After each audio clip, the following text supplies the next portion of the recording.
আমাৰ দাবী ন্যায্য দাবী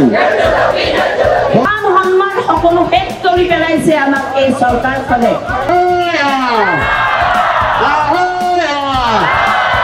মই চকুৰ পানীৰে দুৰ্বল হ'ব নিবিচাৰো নাৰী শক্তি জিন্দাবাদ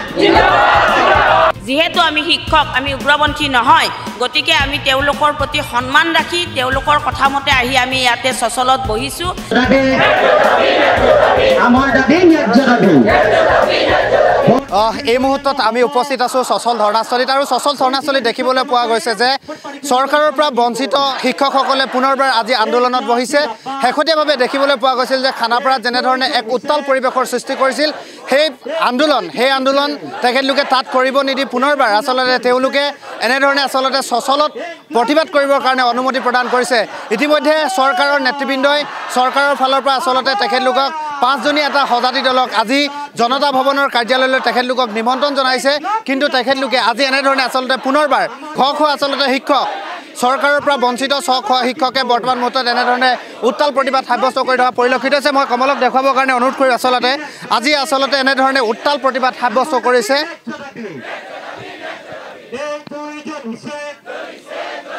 নেতৃবৃন্দৰ সৈতে আমি কথা পাতিবৰ কাৰণে আমি বিচাৰিম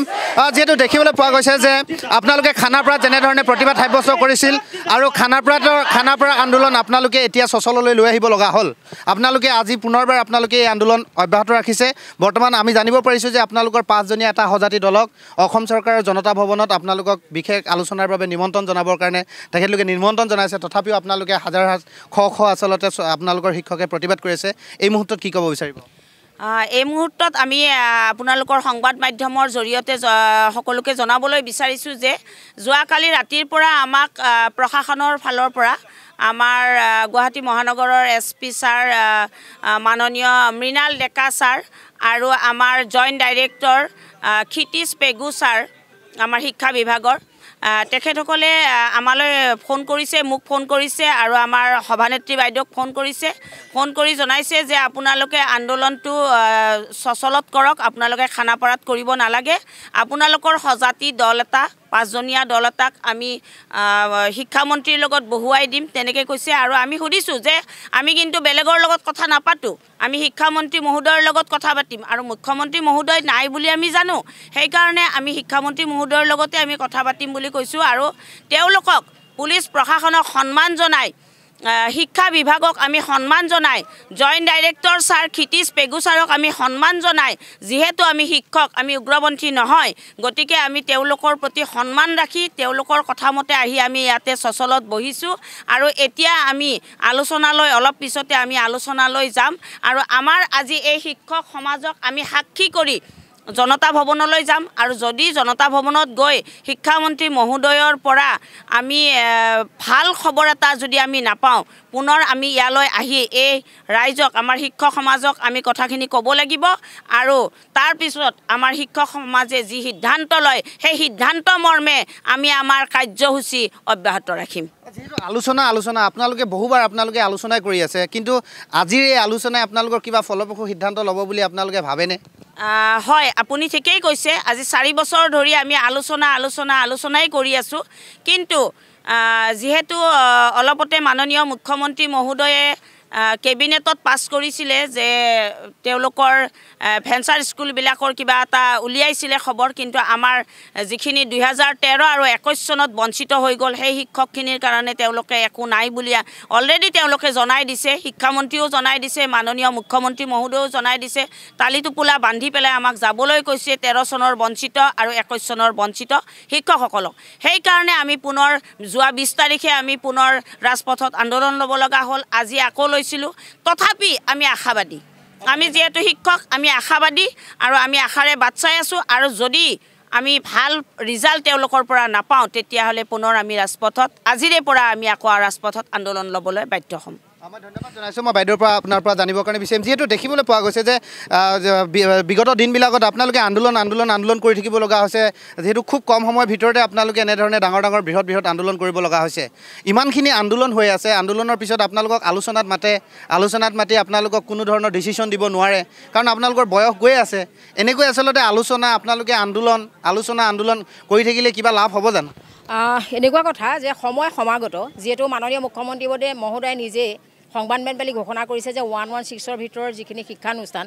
সেইখিনি তেখেতে প্ৰাদেশিকৰণ কৰিব। তেখেতে কিন্তু এইটো উল্লেখ নকৰিলে যে 116ৰ ভিতৰত যিখিনি 13 আৰু 21ৰ বঞ্চিত শিক্ষক বিভিন্ন কাৰণবশতঃ থাকি গৈছিলে তেখেতক সকলোকো আমি প্ৰাদেশিকৰণৰ চিন্তা চৰ্চা কৰিম। সেই বস্তুটো তেখেতে কোৱা নাই, অলৰেডি কেবিনেট ডিচিশ্যন হোৱা নাই। আপোনালোকে জানে যে 20 তাৰিখে আমি যি খানাপাৰাত আন্দোলন দিছিলোঁ, সেই আন্দোলনত আমাক এটা কথা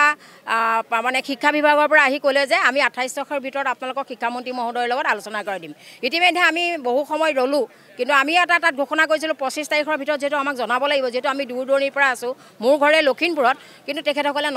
নজনোৱাৰ ফলত আমি আকৌ 30 তাৰিখে আন্দোলন ঘোষণা দিলোঁ। আজি কিন্তু আমাৰ ইয়াত প্ৰায় মানুহ থকাকেই আহিছে শিক্ষকসকল। গতিকে ইতিমধ্যে কালি আমাক প্ৰশাসনে জনাইছিল যে 5জনীয়া এটা দল আমাক তালৈ লৈ যাব আলোচনা কৰিবৰ কাৰণে। গতিকে আমি খানাপাৰাত যি আমাৰ আন্দোলন আছিলে আমি সেইটো বাতিল কৰি আমি চচললৈ আহিলোঁ। এটাই কথা আমি জনাব বিচাৰিছোঁ আপোনালোকৰ জৰিয়তে, আমি শিক্ষামন্ত্ৰী মহোদয় আমাৰ 7 দফীয়া যি দাবী, আমাৰ LP টু কলেজলৈকে যি আমাৰ বঞ্চিত শিক্ষক আছে, আমি 7 দফীয়া এটা দাবী দিছোঁ। সেই দাবী যদি এটা দাবীও তেখেতে নামানে, তেতিয়াহ'লে আমি পৰৱৰ্তী তাৰ পৰা আহি আমি আন্দোলন আকৌ কৰি যাম। আমি আশাবাদী নহয় যাতে আমাক প্ৰত্যেকবাৰে লগ কৰিলে মাননীয় শিক্ষামন্ত্ৰী মহোদয় আপোনালোকৰ কথা মুখ্যমন্ত্ৰীৰ লগত আলোচনা কৰিম, আপোনালোকৰ কথা বিবেচনা কৰিম। এই সময় আমাৰ নাই, কাৰণ আমি গম পাইছোঁ 20 তাৰিখৰ পৰা ফেব্ৰুৱাৰী বাজেট অধিৱেশন আছে। 15 তাৰিখে যিখন কমিটি বনাইছে যন্ত্ৰমল্ল ডাঙৰীয়া, কেশৱ মহন্ত ডাঙৰীয়া, শিক্ষামন্ত্ৰী ডাঙৰীয়া, গতিকে তেখেতসকলে প্ৰতিবেদন মুখ্যমন্ত্ৰীক দাখিল কৰিব। সেই প্ৰতিবেদনৰ ভিতৰতে মুখ্যমন্ত্ৰী মহোদয়ে কিন্তু প্ৰাদেশিকৰণ কৰিব, কাৰণ মুখ্যমন্ত্ৰী মহোদয় বৰ্তমান অসমত নাই, তেওঁ অসমৰ বাহিৰত ঘূৰি আছে। গতিকে এই সমস্যাটো তেখেতে নাজানে, কাৰণ যোৱাবাৰ যিহেতু নিউজ লাইভ আহিছিলে তেখেতে সম্পূৰ্ণ গম পাইছে, কাৰণ তেখেতৰ নিজৰ যিটো মানে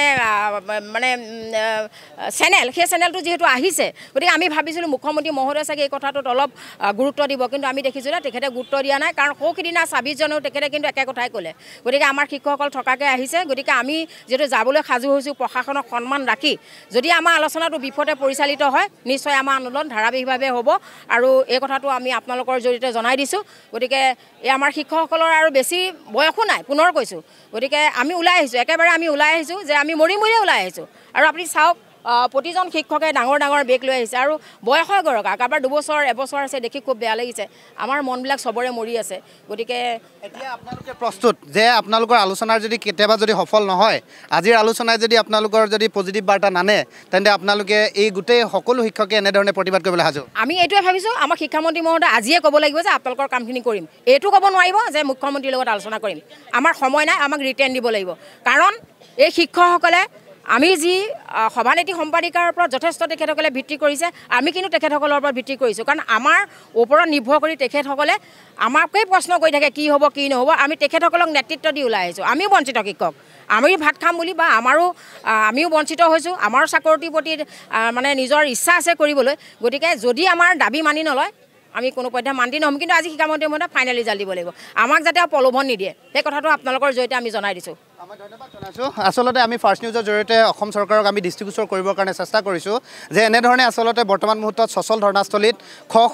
আচলতে যিসমূহ চৰকাৰৰ পৰা বঞ্চিত শিক্ষকসকলে এনেধৰণে প্ৰতিবাদ সাব্যস্ত কৰিছে, আৰু অসমবাসীৰ ৰাইজৰ জ্ঞাতাৰ্থে আমি জনাবৰ কাৰণে বিচাৰিছোঁ যে এই শিক্ষকসকলে বিগত বহুদিন ধৰি 4 বছৰ ধৰি তেখেতলোকে যেনেধৰণে প্ৰতিবাদ সাব্যস্ত কৰি থাকিব লগা হৈছে তেখেতলোকৰ ন্যায্য প্ৰাপ্তিৰ দাবীত, কিন্তু চৰকাৰে আচলতে কোনো ধৰণৰ গুৰুত্ব আৰোপ নকৰাৰ কাৰণে তেখেতলোকে ৰাজপথৰ পৰিৱৰ্তে বৰ্তমান সময়ত সচল ধৰ্ণাস্থলীত এনেধৰণে অৱস্থান কৰিব লগা হৈছে। আৰু 5জনীয়া যি সজাতি দল ইতিমধ্যে তেখেতলোকে ৰাওনা হোৱাৰ কাৰণে তেখেতলোক প্ৰস্তুত হৈছে। আমিও তেখেতলোকৰ এই গোটেই কথাখিনি অসমবাসী ৰাইজক দৃষ্টিগোচৰ কৰিবৰ কাৰণে আমি চেষ্টা কৰিলোঁ। এনেকৈ আচলতে চৰকাৰৰ পৰা বঞ্চিত শিক্ষকসকলে এতিয়া হাজাৰ হাজাৰ শিক্ষক ইতিমধ্যে আমি আপোনালোকক দেখুৱাইছোঁ। এই শিক্ষকসকলে বৰ্তমান মুহূৰ্তত ক্ষোভিত হৈ এনেধৰণে গণতান্ত্ৰিক পদ্ধতিৰে তেখেতলোকে আন্দোলন কৰিবৰ কাৰণে বাধ্য হৈছে। আমিও আমাৰ এই অনুষ্ঠানৰ জৰিয়তে আমি সমগ্ৰ অসমবাসীক তেওঁলোকৰ মৰ্মবেদনা আমি জনাবৰ কাৰণে আমি চেষ্টা কৰিলোঁ। ধন্যবাদ।